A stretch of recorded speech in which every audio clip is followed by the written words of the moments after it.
Hello everyone, hope everybody is healthy and fine. So Hindi का exam हो चुका है क्लास 10th और अब तैयारी है हमारी एसएसटी के एग्जामिनेशन की। बहुत ही जल्द हम एसएसटी का एग्जाम देने वाले हैं और तैयारी कहीं ना कहीं दिमाग में चल रही होगी, कुछ स्ट्रेटेजीज लोगों के दिमाग में चल रही होंगी बच्चों के कि भाई हम इस तरीके से पढ़ाई करेंगे, इतने आवर्स पढ़ेंगे, इस चैप्टर में से इस चीज को इंपॉर्टेंटली हम पढ़ेंगे। देखिए, घबराने की जरूरत बिल्कुल भी नहीं है। तैयारी जीत की के सीरीज में हम यही डिस्कस कर रहे हैं कि किस तरीके से स्ट्रेटेजी वाइज किन क्वेश्चंस को हमें याद करना है, किन चैप्टर में से क्या चीज इंपॉर्टेंट है। ठीक है, तो प्रीवियस वीडियोस जो भी एसएसटी से रिलेटेड हैं वो जरूर देखिएगा। ठीक है, आज की क्लास में क्लास 10th सोशल साइंस में हम डिस्कस करेंगे हिस्ट्री से रिलेटेड मोस्ट इंपॉर्टेंट एमसीक्यू। बेटा, ये वो एमसीक्यूज हैं जो प्रीवियस ईयर क्वेश्चन पेपर से भी लिए गए हैं। ठीक है, इस साल के sample paper as well as chapter के मिड में से भी लिए हैं। तो बहुत ही ज्यादा इंपॉर्टेंट एंड फिल्टर्ड एमसीक्यूज ये होने वाले हैं। अगर हम इन एमसीक्यूज को कर लेते हैं, एक भी क्वेश्चन आपका हिस्ट्री का एमसीक्यू का इससे बाहर नहीं जाने वाला है बेटा। तो बहुत ही ध्यान से इसको अपन करेंगे। अटेम्प्ट करने का तरीका बड़ा सिंपल है। जैसे जैसे क्वेश्चंस आते जाएंगे आप एक असेसमेंट की तरह उसको लेंगे बेटा। ठीक है, जो भी आंसर रहेगा आपकी तरफ से उस आंसर को आप मार्क करोगे, वेदर इट इज करेक्ट और नॉट। आंसर आपको वीडियो में शेयर किया जाएगा, उसके साथ उसको आप चेक करेंगे। Whatever the score you gain, ठीक है, उसको मुझे नीचे कमेंट बॉक्स में विद योर नेम वो शेयर करेंगे। Okay, so let's start this. So here we have our question number first, what does the German oak symbolize. देखिए, कई सारे सिंबल्स यहां पर मेंशन थे आपके लिए, राइट। कहीं पर वो चेन सिंबल था, राइट। ऐसा ही एक सिंबल है जिसमें कहा गया है what does the German oak. German oak जो है, इस सिंबल का क्या मतलब होता था? बीइंग फ्रीड, या फिर विलिंगनेस टू मेक पीस, या फिर beginning of a new era, else it is heroism. ठीक है, तो correct answer for this will be the heroism. ठीक है, कि ये जो जर्मन ओक लीव्स है ये हेरोइज्म को शो करता है बेटा जी। Okay, so here we have next one, what was the treaty of Vienna drawn up, why was the treaty of Vienna drawn up in 1815। अच्छा, ट्रीटी ऑफ वियना 1815 में sign की गई थी, राइट। कई सारे देश थे जिन्होंने मिलकर के ट्रीटी ऑफ वियना को साइन किया था आफ्टर, जैसे ही नेपोलियन को जो है वो हराया गया था उसके बाद में। सो इस ट्रीटी ऑफ वियना में 1815 में था क्या एक्चुअल में? To abolish tariff barriers, to restore the monarchies, to divide the German confederation of 39 states, या नन ऑफ दीज। अगर हमने नेपोलियन का पार्ट अच्छे से पढ़ा है तो हमें पता है कि ट्रीटी ऑफ वियना को क्यों हमने साइन करा था। ठीक है, तो इसके लिए क्या वो टैरिफ बैरियर्स को हटाना था? क्या वो 39 कॉन्फेडरेशन जो स्टेट्स थे, ठीक है, इनको डिवाइड करना था? देखिए, एक्चुअली में जब नेपोलियन कोड के रिवर्स होने की बात हुई थी तो 39 स्टेट्स को बिल्कुल ही लेफ्ट आउट कर दिया गया था, इसमें बिल्कुल भी इंटरफेरेंस नहीं किया गया था। This answer can not be correct. Yes, this answer is correct that says that to restore the monarchies, क्योंकि उस समय पर जो कंजर्वेटिव लोग थे, ठीक है, उनका ये मानना था कि मोनार्कीज जो हैं that is the best form of government और उसी को हमें रीडेवलप करना भी चाहिए। ठीक है, तो for us answer B is correct. Okay, here we have question number third, when were the conservative regimes set up. ये जो कंजर्वेटिव रेजिम्स हैं ये बेसिकली कब सेटअप की गई थी? We have 4 options, 1830, 1820, 1815 and 1832। देखिए, ट्रीटी ऑफ वियना और जब बात की जा रही है हमारे कंजर्वेटिव रेजिम्स, दोनों ही आपस में रिलेटेड है। तो जो ट्रीटी ऑफ वियना का ईयर है वही treaty of that conservative regimes का भी ईयर रहने वाला है। दैट इज द ईयर 1815 जब कंजर्वेटिव रेजिम्स को सेटअप किया गया था। ओके बेटा, moving towards the question number 4, how did Karol Kurpinski celebrate the national struggle. Karol Kurpinski थे बेटा, काफी इन्होंने नेशनल स्ट्रगल को सेलिब्रेट करा था। कैसे इन्होंने इसको जो है रिप्रेजेंट किया था? इसके लिए कई सारे ऑप्शंस यहाँ पर आपको गिवन है। क्या वो ओपेरास थे, क्या वो प्लेस थे, बुक्स लिखते थे ये, या फिर पोएट्री लिखते थे? तो बेटा, जब कैरोल क्यूरिपिंस्की की बात आती है तो ओपेरास ये ऑर्गेनाइज किया करते थे और इसके थ्रू जो नेशनल स्ट्रगल है उसको ये रिप्रेजेंट किया करते थे। Moving towards the next one, what did viewers in Silesia. Silesia revolt हुआ था 1845 में, अपन ने जानते हैं इसके बारे में। रिवॉल्ट अगेंस्ट, तो इन्होंने जो रिवॉल्ट किया था किसके लिए रिवॉल्ट किया था? देखिए, bad quality of raw material को प्रोवाइड किया जा रहा था, इसके खिलाफ था ये, या फिर insufficient supply of raw material था, contractors who didn't pay them enough, ये भाई कॉन्ट्रैक्टर्स से उन्होंने काम तो अच्छे से करवाया, लेकिन as per the requirement, as per the promise उनको पेमेंट नहीं किया गया था वीवर्स को। क्या ये वो आंसर है या फिर नन ऑफ द अबव? क्या इनमें से कोई भी नहीं?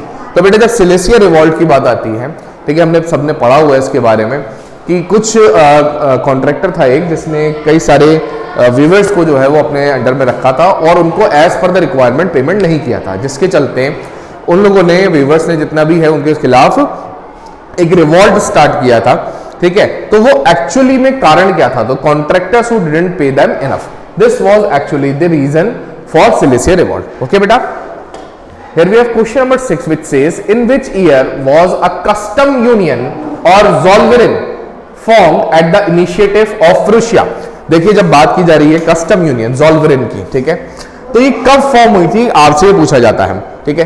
क्या वो ईयर 1934 था? ये कंफ्यूजिंग हो सकता है बच्चों के लिए, लेकिन बेटा कंसेप्ट्स अगर पकड़े चलोगे, ठीक है, बेसिक्स अगर क्लियर होंगे तो कहीं पर भी आप कंफ्यूज नहीं होने वाले हैं। तो 1934, 1950, 1834 और it is 1813, which year it can be? देखिए कंफ्यूजन यहां पर 2 ईयर्स में हो सकता है, one year is 1934 and another is 1834।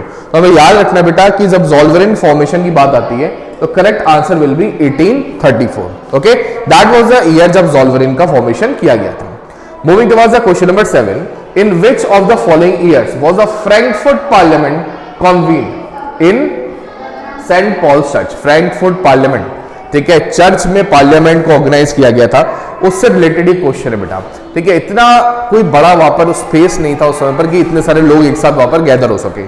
Frankfurt parliament, अच्छा इस पार्लियामेंट की एक स्पेशल बात भी है बेटा कि इससे रिलेटेड एक पिक्चर आपकी हिस्ट्री की टेक्स्ट बुक में गिवन है, उसको भी आपको रिकॉग्नाइज करना आना चाहिए, क्योंकि पिक्चर से रिलेटेड क्वेश्चन भी कभी कभी आते हैं एग्जाम में, तो हमें इसको मिस नहीं करना है। तो कौन से ईयर में फ्रैंकफर्ट पार्लियामेंट को ऑर्गेनाइज किया गया था, इससे रिलेटेड क्वेश्चन है। क्वेश्चन के 4 ऑप्शंस आपको दिख रहे हैं, 1848, वेदर इट इज 1842, 1925 और the answer is 1821, which can be the correct answer. ठीक है, माइंड में चल रहा है 2 ऑप्शंस के खिलाफ, तो कौन कौन सा इनमें से सही हो सकता है? Yes, the correct answer here is the 1848। This was the year when Frankfurt parliament was convened at St. Paul Church. Okay, moving towards the next question. A merchant traveling from Habsburg to Nuremberg, ठीक है, in the first half of the 19th century had to pass through how many custom barriers to sell goods? कि भाई अगर Habsburg से कोई Nuremberg जा रहा है तो कई सारे जो उस समय पर कस्टम बैरियर्स थे बेटा वो हुआ करते थे, लेकिन वो कितने कस्टम बैरियर्स थे ये क्वेश्चन आपसे पूछता है। क्या वो 20 थे, 10 थे, 9 थे या फिर 11 थे? जल्दी जल्दी इसका आंसर करेंगे, सोचेंगे इसके बारे में। हमने इसके बारे में डिस्कस भी किया हुआ है हमारी क्लासेस में, राइट। कई अगर हैब्सबर्ग से जा रहा है न्यूरमबर्ग तो उसको इतने सारे कस्टम बैरियर से क्लियर होकर के जाना पड़ता था, तो the correct answer will be the 11 barriers बेटा, ठीक है। और हर एक बैरियर पर there was a tax of 5% which the seller has to, merchant has to pay for that, ठीक है।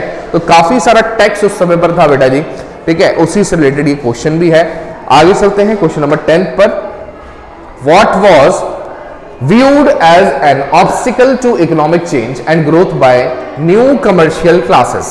नई कमर्शियल क्लासेस आई थी बेटा जी, तो उनके हिसाब से ऑब्स्टिकल क्या था, रुकावट क्या थी, कि हम अगर डेवलपमेंट चाह रहे हैं तो उसमें कुछ रुकावटें हैं, वो रुकावट क्या थी वो आपसे पूछ रहा है बेटा question. So absence of railways, क्या रेलवेज उस समय पर नहीं थे, ये उस समय पर एक रीजन हो सकता है। सेकेंड है लिमिटेड सफरेज और इट इज कस्टम ड्यूटी या फिर रिड्यूस स्टेटस ऑफ वुमेन। तो ये बहुत सिंपल सा आंसर है, that is the custom duties, ठीक है। That was the correct reason जिसकी वजह से सबसे बड़ा ऑब्स्टिकल इकोनॉमिक चेंज में बना था बेटा जी, ठीक है। Here we have question number 11. What led to the abolishing of the tariff barriers in German speaking regions of Europe and the reduction of currencies? देखिए बेटा क्या कहता है, What led the abolishing of tariff barriers? किस वजह से tariff barriers जो है वो abolish हुए थे जर्मन स्पीकिंग रीजन्स में, कहां के, यूरोप के, एंड रिडक्शन ऑफ करेंसीज, और जो करेंसीज है उनको भी रिड्यूस कर दिया गया था। We have 4 options here, formation of custom unions, formation of traditional institutions, else the answer is abolition of feudalism, या फिर आंसर है स्टेट पावर। देखिए बहुत सिंपल सा आंसर इसका रहने वाला है। थोड़ा सा अगर दिमाग पर जोर लगाएंगे इस चैप्टर पर, थोड़ा सा फोकस अगर आपने किया तो आपको पता है कि answer A is the correct one, which says formation of custom union, that's the correct one, जिसकी वजह से टैरिफ बैरियर्स को जो है वो अबॉलिश किया गया था। Okay, moving towards question number 12 which says who founded, देखिए बड़ा सिंपल सा क्वेश्चन ही आया है। कहता है यंग इटली जो है, यंग इटली, यंग यूरोप, इनको फाउंड किया गया था किसी एक के द्वारा। वो कौन थे? हमारे पास 4 ऑप्शन है यंग इटली के फॉर्म करने वाले। कौन थे बेटा? क्या वो बिस्मार्क थे, कैमोर थे, काउंट कैमोर, या फिर वो गैरीबल्डी, जोसेफ गैरीबल्डी थे, और इट वाज जोसेफ मजीनी। कौन थे एक्चुअल में जिसने यंग इटली का फॉर्मेशन किया था? So yes, the correct answer is Joseph Mazzini. Yes, this was a person जिन्होंने young Italy and young Europe का फॉर्मेशन किया था, फाउंड किया था। Okay, here we have question number 13, when did Napoleon invade Italy? देखिए Napoleon की बात की जा रही है, तो वो इटली में इन्वेजन उसका कब हुआ था आपसे पूछा जाता है। नेपोलियन का एक पूरा सेक्शन बेटा बहुत इंपॉर्टेंट, इस पर से हमेशा क्वेश्चन आपका आया हुआ है, एमसीक्यूज भी इसमें रिलेटेड आते हैं, तो अच्छे से इसको प्रिपेयर कीजिएगा नेपोलियन वाले पार्ट को। ठीक है, क्वेश्चन 13 कह रहा है when did Napoleon invade Italy? Napoleon ने इटली पर कब इन्वेजन किया था? So we have 4 options, one is 1821, 1905, 1797 और 1791। This option can never be correct. ठीक है, 1815 में तो नेपोलियन की भाई हार ही गया था, तो वो आंसर क्या नहीं हो सकता। Now we can get confuse in 2 options. ठीक है, वन इज 1797, अनदर इज 1795। तो correct answer for this will be 1797 बेटा। This was the year when the Napoleon invasion to Italy was happening. ठीक है, okay, here we have question number 14, what territories did the Habsburg empire rule over? Habsburg empire की बात की जा रही है, तो कौन सी टेरिटरी के ऊपर ये रूल किया करता था? ठीक है, क्या वो ऑस्ट्रिया था, क्या वो रोमानिया था, हंगरी, और it was Hungary as well as Austria? Yes, the correct answer is Hungary as well as Austria. That means the answer D will be, option D will be the correct answer for here. Okay, here we have question number 15 with us. When and who prepared a series of 4 prints visualizing a world made up of democratic and social republics? देखिए बहुत अच्छा question है ये। When and who prepared a series of 4 prints? ठीक है, series of 4 print. इसके related अगर हम देखें हिस्ट्री का चैप्टर नंबर 1 का सबसे पहली पिक्चर जो है वो इन्होंने ही ड्रॉ की हुई है। ठीक है, वो ही उन्हीं के बारे में यहाँ पर बात की गई है। इन्होंने सीरीज ऑफ 4 प्रिंट्स बेटा डेवलप की थी। ठीक है, लेकिन इसमें से एक फोटो जो है वो हमें हिस्ट्री में दे रखी है। The pact between the nation, इस पिक का, इस पोर्ट्रेट का नाम है।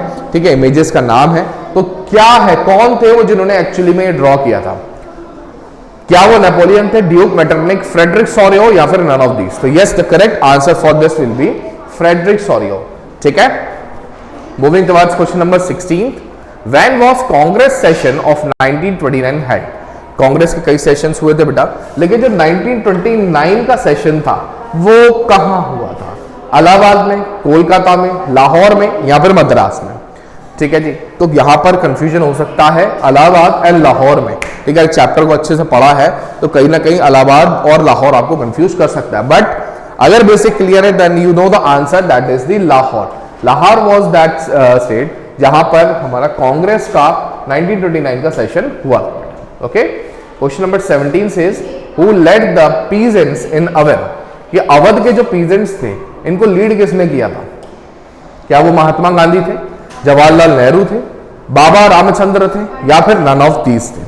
ठीक है, तो करेक्ट आंसर फॉर दिस, जब भी बात की जाए अवध की तो याद रखिएगा एक नाम, that is the Baba Ramchandra. Okay बेटा, moving towards question number 18, where was Gandhi's ashram located? ये जो गांधी जी का आश्रम है ये कहां पर है बेटा?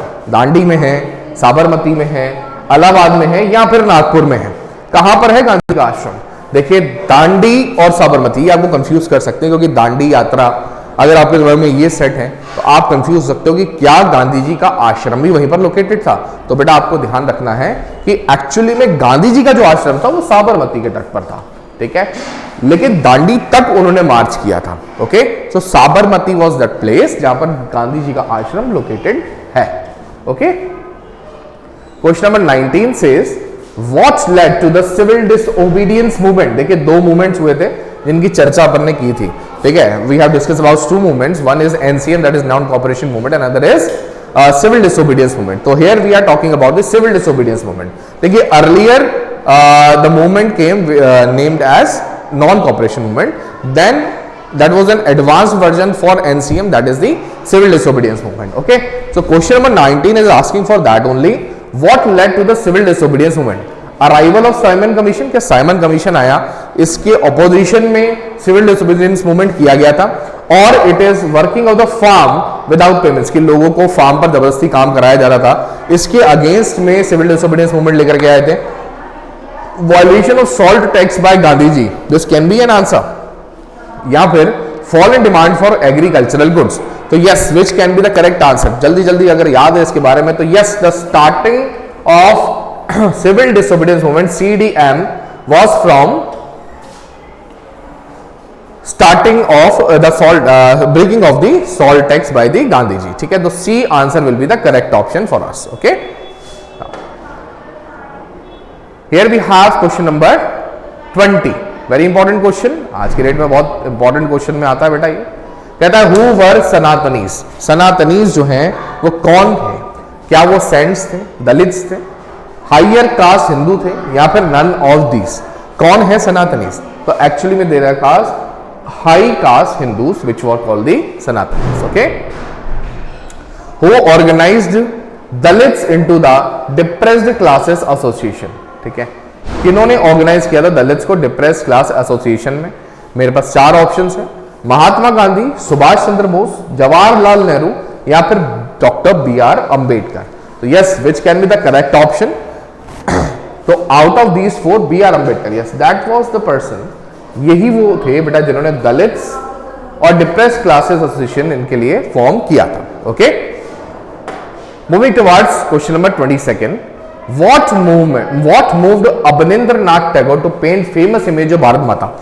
फेमस इमेज, भारत माता को इमेजिन करके एक इमेज जो है वो क्रिएट की थी, विजुलाइज किया था, ठीक है, अबनिंद्रनाथ टैगोर जी ने। लेकिन क्या वो चीज थी जिसकी वजह से वो इंस्पायर हुए थे, ठीक है, किस वजह से वो मूव हुए थे? क्या है वो आंसर? इधर it was civil disobedience movement, या फिर it was Swadeshi movement, as it is quit India movement, या फिर all of these. The correct answer for this will be Swadeshi movement बेटा। दिस वाज द मूवमेंट जिसकी वजह से अबनिंद्रनाथ टैगोर जी ने भारत माता की पेंटिंग को पेंट किया था। Okay, question number 23 which says who wrote Vande Mataram. बड़ा सिंपल सा क्वेश्चन है बेटा जी, वंदे मातरम, जनगण मन, ठीक है, हमें पता होना चाहिए कि किसने इनको लिखा है, ठीक है। We have four options, Bankim Chandra Chattopadhyay, Rabindranath Tagore, Abanindranath Tagore, या फिर सरदार वल्लभ भाई पटेल। तो which is the correct option? देखिए इसमें तो बिल्कुल भी अपने को डाउट होना ही नहीं चाहिए, क्योंकि Bankim Chandra Chattopadhyay, this was the person जिन्होंने एक्चुअली में वंदे मातरम जो भारत का राष्ट्रगीत है उसको लिखा था। Okay, moving towards the next question which says who was sir Mohammad Iqbal. Sir Mohammad Iqbal क्या है बेटा? कौन थे ये एक्चुअली में? क्या वो कांग्रेस के प्रेसिडेंट थे? else he was president of Muslim League 1930, else he was Gandhi ji's devout disciple, या फिर none of the us। तो भाई सिंपल सा आंसर है, जब बात की जाएगी सर मोहम्मद इकबाल की, so he was actually president of Muslim League in 1930, ठीक है। Question number 25 asks what was the main problem with Simon commission. Simon commission की जब बात की जा रही है बेटा, तो सबसे ज्यादा बड़ी साइमन कमीशन से रिलेटेड प्रॉब्लम क्या थी? क्यों इसको इतना खराब मान रहे थे, ठीक है, क्यों इसके विरुद्ध जो है वो लोग गए थे, अपोज क्यों किया गया था इसके, है ना, इसके बारे में बात कर रहे हैं। So it was all British commission, और it was formed in Britain, और it was set up in response to the nationalist movement, या फिर ऑल ऑफ द अबव। तो very simple answer for question number 25 is all Britishers, ठीक है, all British commission. हमने क्या कहा था साहब कि पार्लियामेंट में जितने भी लोग हैं, ठीक है, जितने भी अपॉइंटेड लोग हैं वो सारे कौन है? ब्रिटिशर्स होने चाहिए, इंडिया का उसमें कोई भी रिलेटेड नहीं होना चाहिए। इसी से रिलेटेड जो मूवमेंट है जो किया गया था, ठीक है, तो उसी के बारे में अपन ने इसमें डिस्कस किया है। So question number 26 says what was the effect of non cooperation movement on the plantation worker in Assam. देखिए असम की बात की जा रही है, तो जो नॉन कॉपरेशन मूवमेंट हुआ था उसका प्लांटेशन वर्कर्स पर क्या इफेक्ट हुआ था। We have 4 options. They left the plantation and headed home, इन्होंने प्लांटेशन का काम छोड़ करके और अपने अपने घरों पर ये चले गए थे। और दे वेंट ऑन स्ट्राइक, ये सारे जने मिलकर के स्ट्राइक पर चले गए थे। क्या ऐसा हुआ था? और the answer is they destroyed the plantation, कि सारे प्लांटेशन को उन्होंने क्या किया? डिस्ट्रॉय कर दिया था। And finally none of these, कि इनमें से कोई भी नहीं। तो यस, क्वेश्चन नंबर 26 का जो करेक्ट आंसर रहने वाला है, दे left the plantation and headed home, की वास्तविकता में उन्होंने प्लांटेशन को छोड़ करके वो किस तरफ चले गए थे? वो होम्स पर अपने घरों में चले गए थे। ठीक है, this is how they supported the non cooperation movement. Okay, in which of the following years did Mahatma Gandhi return to India from South Africa? बहुत इंपॉर्टेंट क्वेश्चन है और बहुत सिंपल क्वेश्चन भी है कि भाई साउथ अफ्रीका वो गए थे अपनी एजुकेशन लेने के लिए। कई सारे मूवमेंट्स इन्होंने साउथ अफ्रीका में करे भी थे। ठीक है, सत्याग्रह वहां पर किया था इन्होंने। तो महात्मा गांधी जब रिटर्न हुए तो वो कौन सा ईयर था उसके बारे में पूछा जा रहा है, वेदर इट वाज ईयर 1915 और 1951, 27 और 1918। The correct answer for this will be 1915। This was the year when Gandhi ji return to India. Here we have question number 28 asks which dharma could unite which dharma could unite all Indians? कौन सा धर्म ऐसा है जो actual में सारे Indians को unite कर सकता है? वेदर द धर्म इज नॉन वायलेंस, जिसे हम अहिंसा भी बोलते हैं बेटा हिंदी में। वायलेंस दैट इज हिंसा, क्या हिंसा से सब लोग एक साथ आ सकते हैं, यूनाइट हो सकते हैं? सत्याग्रह या फिर नन ऑफ दिस? देखिए सत्य और अहिंसा, ठीक है, दो गांधी जी के सबसे स्ट्रॉन्ग वेपन्स थे जिसने पूरे इंडिया को यूनाइट किया था। राइट, तो यहां पर बात की जा रही है कि धर्म कौन सा है, तो अहिंसा परमो धर्म, अहिंसा परमो धर्म। अगर ये स्टेटमेंट आपको याद है तो यस, आपको आंसर भी पक्का याद रहेगा कि भाई non violence that will be the correct option for this. Okay okay, now question number 29 asks in which of the following cities was the खिलाफत कमिटी फॉर्म्ड इन मार्च 1919? ठीक है, खिलाफत कमेटी अली ब्रदर्स के द्वारा ये बेटा फॉर्म हुई थी। तो 1990 मार्च में कहां पर इसको फॉर्म किया गया था? What the city's name was? Bombay, Calcutta, whether it was Bhopal और D option that is the Jalandhar. कौन सा ऑप्शन करेक्ट रहने वाला है? थोड़ा सा दिमाग लगाएंगे तो पता होगा आपको कि बॉम्बे वाज दैट सिटी जहां पर एक्चुअली में खिलाफत कमेटी को फॉर्म किया गया था। Moving towards question number 30, When did Jallianwala Bagh massacre take place? देखिए बहुत इनफेमस ये जो है वो रहा था मैसेक्रे, जलियांवाला बाग। ठीक है, जलियांवाला बाग में कई सारे जो हिंदू सिख्स थे बेसिकली, चाहे वो बच्चे हों, ठीक है, बूढ़े हों, लेडीज हों, जेंट्स हो, उनको कोई किसी को नहीं देखा गया था और अंधाधुंध उस समय पर वहां पर फायर जो है वो किया गया था। ठीक है, कई सारे लोग इसमें बेटा मर गए थे, ठीक है, और शहीद हुए थे हम तो कहेंगे। तो जलियांवाला मैसेक्रे के जो है वो कौन से समय पर हुआ था? वी हैव 4 ऑप्शंस, इधर इट वाज 13 अप्रैल 1916, इधर इट इज 13 अप्रैल 1918, 13 अप्रैल 1919 और इट वाज द ईयर 13 अप्रैल 1927। बैसाखी का दिन था उस दिन, तो 13 April is common for all the options, but year इसमें कौन सा था? तो ईयर था बेटा 1919। ठीक है, जब रॉलेट एक्ट के खिलाफ इन्होंने एक कमेटी बनाई थी, एक तरीके से एक मीटिंग इन्होंने रखी थी। ठीक है, और सेलिब्रेशन भी हुआ था उस समय पर फॉर बैसाखी, राइट। बट वहीं पर जो जनरल डायर थे उनको इसकी भनक लगती है, उनको उनके बारे में पता लगता है कि साहब किसी भी तरीके से इनको ऑर्गेनाइज नहीं होने देना, साथ में जो है वो गैदर नहीं होने देना है, एल्स ये कमेटी फॉर्म करेंगे और हमारे अगेंस्ट में, ब्रिटिशर्स के अगेंस्ट में आवाज उठाएंगे। तो यहीं पर जनरल डायर ने ये सोचा था कि भाई हम इनको एक एग्जाम्पल सेट करेंगे, और ऐसा खतरनाक वो बेटा किस्सा रहा था जिसके बारे में आप सभी जानते हो, Jallianwala Bagh massacre. Very important question for the point of view of examination. Question number 31 asks which organisation was founded in Bretton Wood conference. Bretton Wood conference में एक बहुत इंपॉर्टेंट ऑर्गेनाइजेशन फॉर्म हुई थी बेटा, वो कौन सी ऑर्गेनाइजेशन थी? Whether it was UNICEF, IMF, World Health Organization या यूनेस्को। देखिए IMF which is called the International Monetary Fund, this was the organisation जिसको फॉर्म किया गया था ब्रेटन वुड कॉन्फ्रेंस में। ठीक है जी। So here we are on question number 32 which asks one who refuses to accept established belief and practices is called। एक ऐसा पर्सन जो जितने भी बिलीफ्स जो है लोगों में फैले हुए हैं उनको एक्सेप्ट करने से रिफ्यूज कर देता है, मना कर देता है, ऐसे पर्सन को क्या कहते हैं? क्या इसको एग्नोस्टिक कहते हैं, डाउटर कहते हैं, डिसेंटर कहते हैं, या फिर एथीस्ट कहते हैं? ठीक है, तो ये बहुत इंपॉर्टेंट टर्म है जिसको याद रखना बेटा। तो ऐसे पर्सन जो कि एस्टेब्लिश बिलीव्स को मानने से मना करते हैं, इनकी कुछ खुद की थ्योरीज होती है और उनको कहा जाता है बेटा डिसेंटर्स। ठीक है, dissenters was that name. Okay, so here we have question number 33rd, the author of ecological imperialism is. जो इकोलॉजिकल इंपीरियलिज्म है इसके ऑथर कौन है? तो we have 4 options, M.W. Ridley, Jollin Winthrop, या फिर Alfred Crosby, else the option D is correct which is James Winsley. तो बात की जाए जब इकोलॉजिकल इंपीरियलिज्म की तो इसका करेक्ट ऑप्शन रहने वाला है बेटा answer C which is Alfred Crosby. याद रहेगा आपको। Now question number 34th, the second world war was fought during. देखिए फर्स्ट वर्ल्ड वॉर का ईयर जब देखा जाता है दैट इज 1941 से लेके 1918। ठीक है, लेकिन सेकेंड वर्ल्ड वॉर का ईयर क्या है क्वेश्चन पूछा जाता है। फर्स्ट सबको याद रहता है, सेकेंड कब हुआ था उसके बारे में आपसे पूछा जा रहा है। So we have 4 options, either it is 1929 to 35, 1939 to 45, और इट इज 1990 to 1925, या फिर करेक्ट आंसर इज 1945 to 1957। तो अगर थोड़ी बहुत हमें अच्छे से नॉलेज है, कंसेप्ट अगर क्लियर है, तो we know the answer B is correct. That's the year बेटा जब सेकेंड वर्ल्ड वॉर जो है वो हुआ था। Here we have question number 35 which says globalisation refers to. ये जो ग्लोबलाइजेशन है ये टर्म जो है इसका मतलब क्या होता है?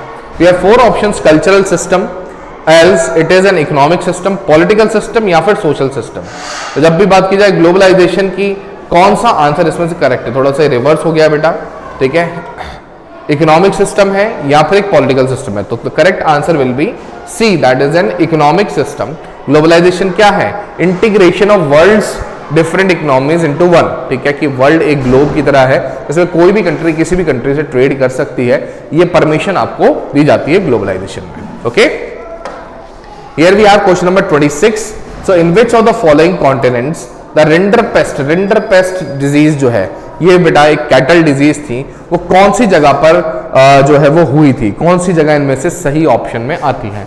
Whether it is Asia, America, Africa और इट इज यूरोप। तो जब रिंडरपेस्ट की बात आती है, एक क्वेश्चन हमने पहले ही बात की हुई है इसके बारे में, so Africa that's the correct answer for this. Okay, most Indian indentured workers came from the region. जब भी बात की जाए इंडेंचर्ड लेबर की तो वो किस एरिया से मेनली आए थे, ये आपसे क्वेश्चन पूछा गया है। So whether they came from Rajasthan, Assam, Nagaland और बिहार। तो बेटा मोस्टली जो लोग आए थे वो बिहार से आए थे इंडेंचर्ड लेबर की तौर पे। Okay, here we have question number 38 which asks at the end of 18th century which was the largest center of world trade। जब हम बात कर रहे हैं बेटा largest centre of world trade की, तो 18वीं शताब्दी 18th century के लास्ट तक में सबसे बड़ा कौन सा ऐसा कॉन्टिनेंट था जो कि वास्तविकता में इसका सेंटर था? Whether it is Europe, Asia, Africa या अमेरिका। तो correct answer will be Europe. Europe was the largest centre of trade during the 18th century। Okay, here we have question number 39 which asks Who were the contracted laborers migrated from India to abroad? ऐसे कौन से labours थे जो basically India से abroad गए थे और contraction पर गए थे, कॉन्ट्रैक्ट के बेसिस पर गए थे? तो वी हैव 4 ऑप्शंस, 10 वर्कर्स, इनको हम इंडेंचर्ड लेबर कहते थे, कियोस्क कहते थे, या फिर कॉलोनियल वर्कर्स कहते थे। तो correct answer for that will be the indentured labour. ठीक है, दीज वर द लेबर जिनको कॉन्ट्रैक्ट करके दूसरी कंट्री में ले जाया जाता था। Moving towards question number 40 which asks which countries are organized in G77 group। देखिए G77 ग्रुप बहुत इंपॉर्टेंट है और इससे रिलेटेड क्वेश्चन भी हमारे एग्जाम में आता है। ठीक है, नेक्स्ट जो हमारी क्लासेस रहने वाली है, लाइव क्लासेस भी हम लेने वाले हैं बेटा, तो उसका भी स्केड्यूल है आपसे शेयर किया जाएगा। चैनल पर हमारे बने रहिए जिसमें हम कुछ ऐसे इंपॉर्टेंट क्वेश्चंस को डिस्कस करेंगे जो इस साल के एग्जामिनेशन में आपके 100% आने वाले हैं। ठीक है, सपोर्ट आपका चाहिए बेटा, साथ में बने रहेंगे और इस साल हमारे एसएसटी में 100 और 100 हम गेन करके ही रहने वाले हैं। ओके, तो question number 40 which is asking for which countries are organised in developing in G77 group. ठीक है, क्या वो डेवलपिंग कंट्रीज हैं, डेवलप्ड कंट्रीज हैं, एक्सट्रीमली बैकवर्ड कंट्रीज हैं या हाईली डेवलप्ड कंट्रीज हैं? तो बेटा correct answer for this will be developing countries, ठीक है। इनको क्या कहते हैं अपन, डेवलपिंग कंट्री, जो कि एक्चुअली में G77 ग्रुप्स में आते हैं। Question number 41 ask from which country did noodles travel to the west. देखिए नूडल्स जो हैं इनको स्पेगेटी नाम दिया गया, तो वो किस कंट्री से आए थे, ये आपसे क्वेश्चन पूछा जा रहा है। Whether they travelled from India, Pakistan, China और द करेक्ट आंसर है श्रीलंका। तो अगर हमने थोड़ा सा इस चैप्टर को अच्छे से पढ़ा है तो हमें पता है कि that correct answer will be the China. China से ही नूडल ट्रेवल हुआ, जिसका नाम स्पेगेटी जो है वो किया गया। Okay, question number 42 which of the following diseases was spread in America by Spanish soldier। देखिए बहुत जबरदस्त डिजीज थी ये, जो कि एक्चुअली में स्पेनिश सोल्जर्स के द्वारा फैलाई गई थी। कहां पर, अमेरिका में। क्यों फैलाई गई थी, क्योंकि उस समय पर अमेरिका एक आइसोलेटेड कंट्री था बेटा, जिसमें जो कहते हैं ना अपन इम्यूनिटी पावर बहुत ज्यादा वीक हो चुकी थी नहीं, एक तरीके से बहुत ही वीक थी, क्योंकि उन्होंने कभी भी ऐसी डिजीजेस को फेस किया ही नहीं था। तो स्पेनिश सोल्जर्स के द्वारा ये डिजीज जो है वो स्प्रेड की गई थी। छोटी सी डिजीज थी लेकिन बहुत ज्यादा एक तरीके से एपिडेमिक ये इन्होंने काम किया। वो क्या था, वो क्या प्लेग था, स्मॉल पॉक्स था, मलेरिया था, या फिर ये पोलियो था। तो correct answer for this is the smallpox. Okay, which are the following laws allowed the British government to restrict the import of corn. भैया कॉर्न को इंपोर्ट नहीं कर सकते हो, इससे रिलेटेड एक लॉ बना था ब्रिटिशर्स में। तो वो कौन सा लॉ था, क्या वो कॉर्न लॉ था, कॉर्न एक्ट था, फूड एक्ट था, या फिर इंपोर्ट लॉ था। तो अच्छे से अगर हमें याद हो तो that is known as the corn law, जिसमें इंपोर्ट ऑफ कॉर्न पर बैन कर दिया गया था। Okay, so here we have question number 44 which asks who was a well known pioneer of mass production. Well known pioneer की बात की जा रही है, मॉस प्रोडक्शन की बात की जा रही है, तो कौन थे वेल नोन पायनियर, उसके बारे में पूछा जा रहा है। तो whether it was Abraham Lincoln, else it was Henry Ford, या फिर the answer is Michael Johns, last all of this. जब well pioneer of mass production बात की जाए तो बेटा हेनरी फोर्ड का नाम उसमें हमेशा याद रखिएगा, क्योंकि bulk production, assembly line production इन्होंने ही स्टार्ट किया था। ठीक है, the answer is Henry Ford, founder of Ford Motors. Okay, question number 45 James Watt, Newcomen and Matthew Boulton were associated with which one of the following technological innovation. ठीक है, इनमें से कौन सा इनोवेशन किया था जेम्स वॉट और न्यूकॉमन and Matthew ने। ठीक है, क्या वो कॉटन मिल था, आयरन स्टील था, एग्रीकल्चर था, और द करेक्ट आंसर है स्टीम इंजन। तो अगर हमने इस चैप्टर को अच्छे से पढ़ा है तो हमें इसका आंसर पता है कि the correct answer will be steam engine. ठीक है, now we have question number 46 which asks monopoly right. ठीक है, बात की जा रही है monopoly right for trading in specific product was given to guilds by। जब बात की जाए मोनोपोली राइट की, ठीक है, तो गिल्ड्स को दिए गए थे किसी भी एक प्रोडक्ट को ट्रेड करने के लिए। तो वो किसने इनको दिए थे बेटा, हमारे पास चार ऑप्शन है, वेदर इट इज सार्थवाहा और इट इज रूलर्स, चर्च, या फिर ट्रेड यूनियंस। ठीक है, तो ये जो राइट्स दिए गए थे वो एक्चुअली में रूलर्स के द्वारा बेटा दिए गए थे। ठीक है, question number 47 which of the following two problems were faced by cotton weavers in India. Cotton weavers जो हैं वो कौन सी समस्या से उस समय पर इंडिया में जूझते हैं बेटा, इसके बारे में क्वेश्चन पूछ रहा है। तो क्वेश्चन का आंसर क्या हो सकता है, whether it is decline in production and rise in cost, और it the correct answer is company officials treatment and government apathy, और the correct answer is export market collapse and local market shrink, या फिर short supply and decline in demand. Which can be the correct option. तो correct option will be here C, option C, that is export market collapse and local market shrink. ठीक है, question number 48 asks who developed the principle of garden city. Garden city ये जो एक principal है ये कौन लेकर के आए थे। We have four option, Richard Henry, Samuel, या फिर इबेंजर हॉवर्ड, और द करेक्ट आंसर है बर्नार्ड। ठीक है, which can be the correct option. तो Ebenezer Howard that is the correct option for this बेटा, who developed the concept of garden city. ठीक है, याद रहेगा अच्छे से। Now we have question number 49 who wrote the novel Delhi गनर माचिया आगमन। ठीक है, इसके बारे में पूछ रहा है कि भाई किसने इनको लिखा है। तो we have four options, Durgacharan Roy, KC Dutta, RC Dutta, या फिर राम सिंह। ठीक है, कौन थे जिन्होंने ये नॉवल को लिखा था? तो correct answer for this is the Durgacharan Roy. ठीक है, question number 50 asks, during 17th and 18th centuries, it was difficult for new European merchants to set up business in towns because, भाई अगर 17th हम सेंचुरी की बात करें, ठीक है, या फिर हम 18th सेंचुरी की बात करें, तो जो यूरोपियन मर्चेंट्स थे वो बिजनेस को टाउन्स में सेटअप नहीं कर पाते थे, उनको कुछ प्रॉब्लम्स को फेस करना पड़ता। वो प्रॉब्लम्स क्या थी, ठीक है, उसके बारे में आपसे पूछा जा रहा है। तो we have 4 options. Towns were already flooded with the local businessman, कई सारे लोकल बिजनेसमैन थे जो कि ऑलरेडी टाउन में थे और नए बिजनेसमैन को आने में समस्या होती थी। और there was scarcity of human labour, कि भैया लेबर वहां पर प्रॉपर्ली अवेलेबल नहीं थी। और the correct answer urban craft and trade guilds were powerful there, कि कई सारे भाई अर्बन क्राफ्टमैन थे, ट्रेड थे, जिसको उन्होंने जो है वहां पर ऑलरेडी एग्जिस्ट करते थे। और the correct answer is all of these. तो which can be the correct option? The correct option will be urban craft and trade guilds were powerful there. ठीक है, उस समय पर ये अर्बन क्राफ्ट और ट्रेड यूनियंस जो थी वो बहुत ज्यादा पावरफुल वहां पर थे। Now here we have question number 51, who started the publication of Sambad Kaumudi in 1821? ये जो संबद कौमुदी है इसका पब्लिकेशन किसने स्टार्ट किया था, ये क्वेश्चन आपसे पूछ रहा है। क्वेश्चन नंबर 51 है, देखिए इसके बारे में 4 ऑप्शंस आते हैं, विलियम बेंटिंग, केशव चंद्र सेन, राजा राम मोहन रॉय, और the correct answer is Vivekananda. ठीक है, which can be the correct option? The correct option will be Raja Ram Mohan Roy बेटा। ठीक है, here we have question number 52 which asks who agreed to revise press laws in 1835? जो press laws हैं इनको revise करने के लिए किसने सहमति दी थी बेटा? Who agreed to revise press laws in 1835? तो we have 4 options, William Bentinck, Mountbatten, Alexander Reid, या फिर कॉर्नवॉलिस। तो अच्छे से याद रहेगा इसका आंसर, तो बेटा answer will be William Bentinck. ठीक है, दिस वाज द पर्सन जिन्होंने एक्चुअली में प्रेस लॉज को रिवाइज करने की सहमति दी थी। Now we have question number 53, which Hindi novel of Premchandra tell the story of Indian peasantry through the characters of Hori and his wife Dhaniya? Hori और धनिया की कहानी बड़ी फेमस कहानी है बेटा, ठीक है, प्रेमचंद्र के द्वारा लिखी गई थी ये।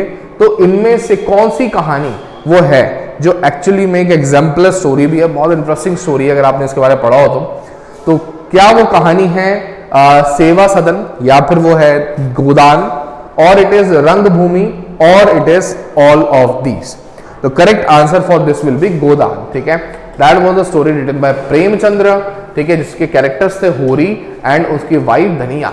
ठीक है, बहुत जबरदस्त बेटा ये नॉवल है, उसके बारे में जरूर पढ़िएगा, वेरी इंटरेस्टिंग, बहुत इंटरेस्टिंग नॉवल राइटर थे प्रेमचंद्र, जो सोसाइटी के बिलीफ्स थे उन्हीं पर कई सारी कहानियां उन्होंने लिखी बेटा, कई सारे नॉवेल्स उन्होंने लिखे।